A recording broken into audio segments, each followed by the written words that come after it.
Sensei something na to Java bono Java aku haka piensa mi bono hu ta khau to wa sensei be ni ma pi twa le so sensei 17 ရက်နေ့ပေါ့နော်17ရက်နေ့မှာပြီးသွားတယ်sorry 12ရက်နေ့မှာပြီးသွားတယ်ပေါ့နော်12ရက်နေ့မှာဘယ်ဟာပြီးသွားလဲဆိုလို့ရှိရင်ဒီတပေါ့နော်တမှာပြီးသွားတယ်ပေါ့နော်အဲ့တော့စစတင်မိထားတာကြတော့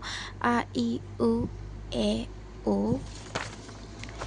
ခခိခုခေခို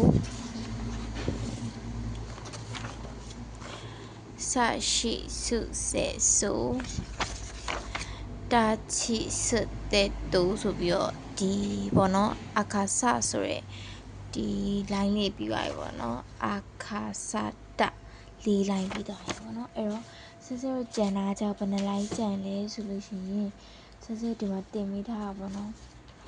တင်မိထားတဲ့မှာဆက်ဆက်ဘယ်နှ line ကျန်လဲဆိုလို့ရှိရင်အခါဆတဒီတ line အထိပြီးသွားပြီအဲ့တော့ဆက်ဆက်ဒီနေ့နား line စတင်ပေးမယ်ပေါ့နော်နား line စတင်ပေးပါမယ်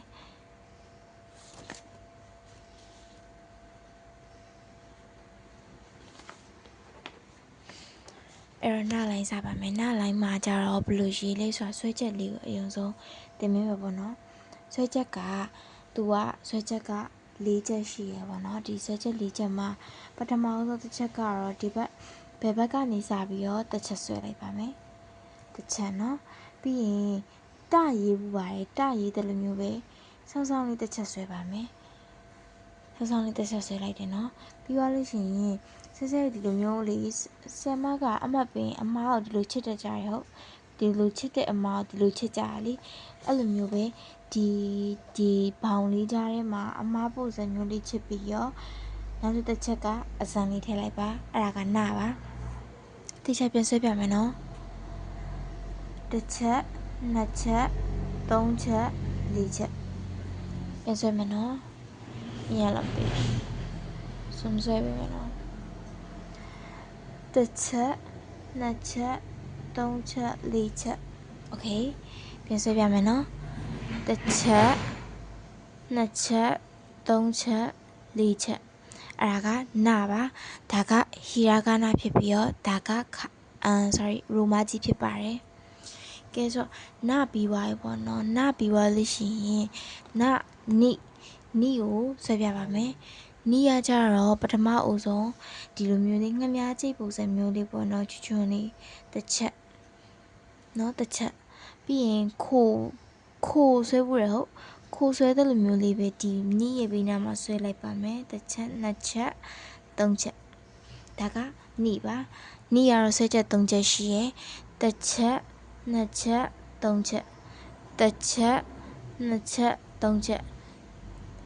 ပြန်ဆွဲပြမယ်နော်တစ်ချက်နှစ်ချက်သုံးချက်အဲ့ဒါကနိဒါကဟီယာကနာဖြစ်ပြီးတော့ဒါကရိုမာကြီးဖြစ်ပါတယ်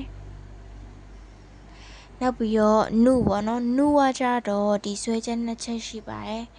နုမှာကဆွဲချက်နှစ်ချက်ရှိရပေါ့နော်ပထမအဆုံးတစ်ချက်ကကြတော့ဒီလိုမျိုးဆောင်းဆောင်းလေးပေါ့နော်သပင်ကြီးပုံစံမျိုးလေးအဲ့လိုမျိုးလေးဆွဲကြည့်ပါမယ်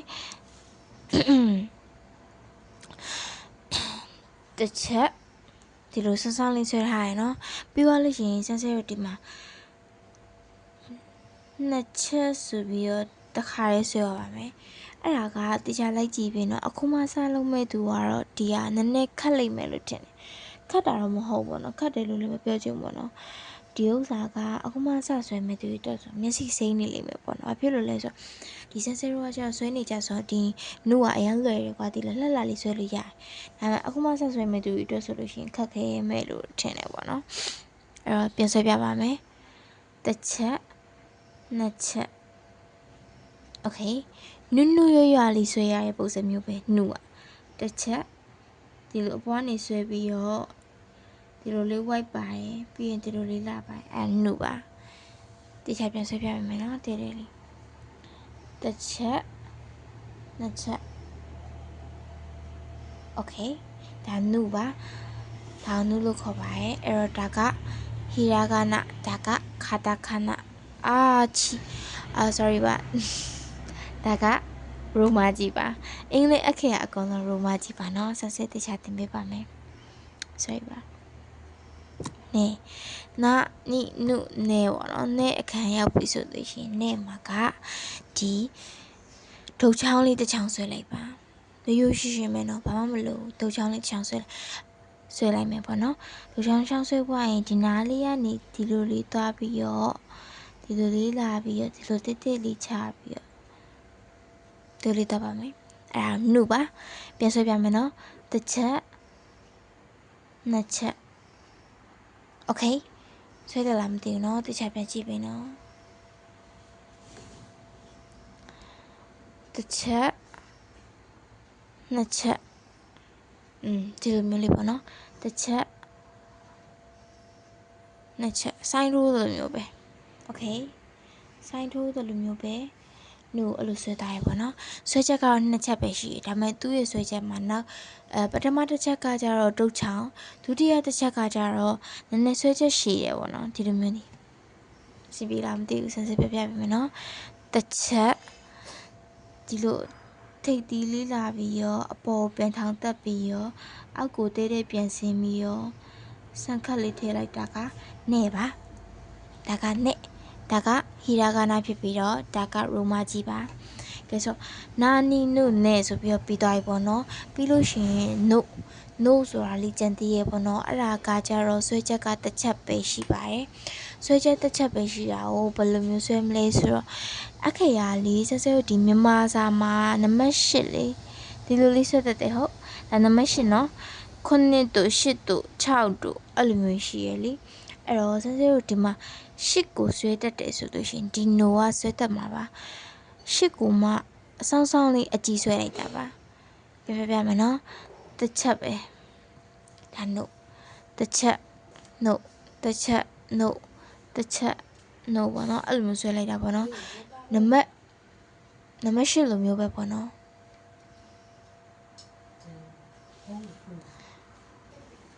ကဲအဲ့တော့0ဒီနလိုင်းပေါ့နော်ပြီးသွားပြီပေါ့နော်အဲ့တော့နလိုင်းပြီးသွားပြီဆိုလို့ရှိရင်တော့0ဟလိုင်းကိုသွားပါမယ်ဒီမှာမြန်မာရယ်နော်0တင်မိထားရှိပါတယ်ဒီမှာပါအခါစတနလိုင်းပြီးသွားပြီနော်အဲ့တော့ဟလိုင်းကိုတင်ပါမယ်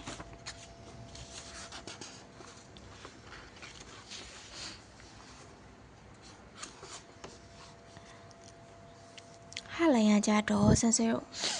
ဒီဟောက်ဆွဲပြမယ်ပေါ့နော်ဆန်းဆဲဟာကဆွဲချက်3ချက်ရှိပါတယ်ဟာမှာပထမအဆုံးဆွဲချက်ကကြတော့တစ်ချက်နှစ်ချက်3ချက်โอเคတစ်ချက်နှစ်ချက်3ချက်တခြားဆွဲပြထားတယ်နော်တစ်ချက်နှစ်ချက်3ချက်အဲ့လိုလေးဆွဲရပါတော့ကြတော့ဒီဟာကြတော့လေ3ချက်ပဲပါတယ်ပေါ့နော်ဆွဲချက်ကဒီမှာဆိုတစ်ချက်ဒါနှစ်ချက်ဒါ3ချက်တစ်ချက်နှစ်ချက်3ချက်အဲ့ဆိုဒါကဟီရာဂါနာပါဒါကရိုမာကြီးပါပြီးတော့ဟာပြီးသွားလို့ရှိရင်ဟီပေါ့နော်ဟီကိုဆွဲပြမယ်နော်ဟီကကြတော့ဒီတစ်ချက်ပဲဆွဲချက်ကခုနနိုနဲ့တူတူပဲပေါ့နော်ဟီကဆွဲချက်ကတော့တစ်ချက်ပဲ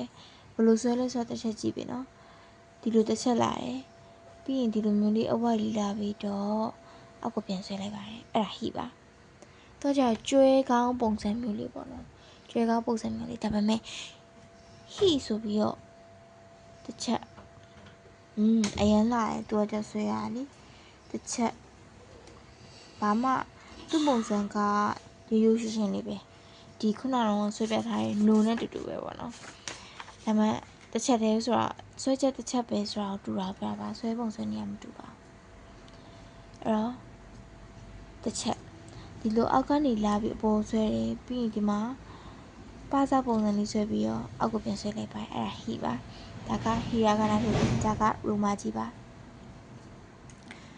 ပြီးတော့လို့ရှိရင်ဖူကိုရေးပြမယ်နော်ဖူကကြတော့ဟာဟီဖူပေါ့နော်ဟာဟီဖူဆိုတော့ဖူရောက်ပါပြီဖူကကြတော့ပထမအဆုံးဒီလိုမျိုးမြင်းချောင်းစာရေးရဲ့စာအုပ်တင်မှာမြင်းချောင်း3ချောင်းရှိရယ်နော်မြင်းချောင်း3ချောင်းမှာဒီလိုမျိုးထိတ်ကနေဒီလိုမြင်းချောင်းအပေါ်ဆုံးထိတ်ကနေတစ်ချက်ဆွဲတယ် ပြီးရင်အောက်မှာဒီလိုလေးဆွဲပြီးရင်ဒီဘက်ဘယ်ဘက်ကိုတစ်ချက်ညာဘက်ကိုတစ်ချက်တော့ကြမိသားစုလိုက်ပုံစံမျိုးလေးပေါ့နော်အဲ့လိုမျိုးလေးပါအဲ့တော့ရှင်းအောင်ပြန်ဆွဲပြပါမယ်အပေါ်ကတစ်ချက်ကတိတိလေးဆွဲပြီးရင်အောက်ကဥစ္စာကိုရှည်ရှည်လေးဆွဲပြီးတော့ဘယ်ဘက်မှာတစ်ချက်ညာဘက်မှာတစ်ချက်အဲ့ဒါဖူပါတစ်ချက်နှစ်ချက်သုံးချက်လေးချက်ဖူကဆွဲချက်လေးချက်ရှိရနော်ပြန်ဆွဲပြမယ်နော်တစ်ချက်နှစ်ချက်သုံးချက်လေးချက်ဒါဖူပါတစ်ချက်နှစ်ချက်သုံးချက်လေးချက်ဖူဒါကဟီရာဂနာဖြစ်ပြီးတော့ဒါကရိုမာကြီးပါပြီးတော့ဟဲပေါ့နော်ဟဲဆိုတာကတစ်ချက်ပဲဆွဲချက်တစ်ချက်ပဲပါဟဲဆိုပြီးတော့ဟဲဟိုးတောင်လေးအဲ့လိုမျိုးပဲပေါ့နော်ဟဲဟိုးတောင်ကကြားဖို့မှာပါအဲ့လိုမျိုးပဲဒီဥစ္စာလေးရဲ့တောင်ပုံစံလေးဒါဟဲဟိုးတောင်ဟဲဆိုရဟဲဟိုးတောင်ပေါ့နော်အဲ့လိုမျိုးပါအဲ့တော့တစ်ချက်ပဲเนาะသူကဒီလိုတစ်ချက်ဆိုရင်နှစ်ချက်မပါအောင်နှစ်ချက်မဟုတ်တော့ကြတော့တစ်ချက်ဒါလိုက်ဆွဲချလိုက်တာတစ်ချက်โอเคဒါကဟီရာဂနာဖြစ်ပြီးတော့ဒါကရိုမာကြီးပါโอเคဟဲပြီးသွားပြီဆိုလို့ရှိရင်ဟိုပေါ့နော်ဟိုဆိုတဲ့စကားလုံးလေးကကြတော့ဒီဟာနဲ့တူတူပဲဒါပေမဲ့ဟာနဲ့ဟိုနဲ့ကဘာကွာသွားလဲဆိုတာပြပေးမယ်နော်ဒီမှာဆန်းစစ်တင်မိထားတဲ့ဒီမှာဟာကကြတော့တစ်ချက်ပဲတစ်ကြောင်ပဲဆွဲပြီးဒါဟာဒါကဟာဒါမှဒီဟိုကကြတော့အဲ့လိုမဟုတ်ပဲတစ်ချက်နှစ်ချက်သုံးချက်ဒီထိတ်ကနေအောက်ကိုဆွဲချပြီးတော့ဒီလိုလေးဆွဲလိုက်တာဟိုပါဒီကောင်ကဝါကကြတော့ဝါက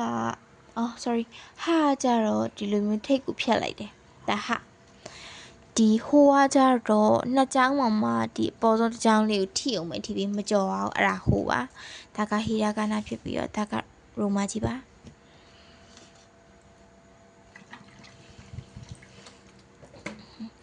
ဆိုတော့ဒီဟိုပြီးွားရေပေါ့နော်အဲ့တော့ဒီနေ့နာရေဟာနာလိုင်းနဲ့ဟာလိုင်းနဲ့တင်ပြီးွားရေပေါ့နော်ဒါကတော့ဒီဗီဒီယိုအတွက်ပါ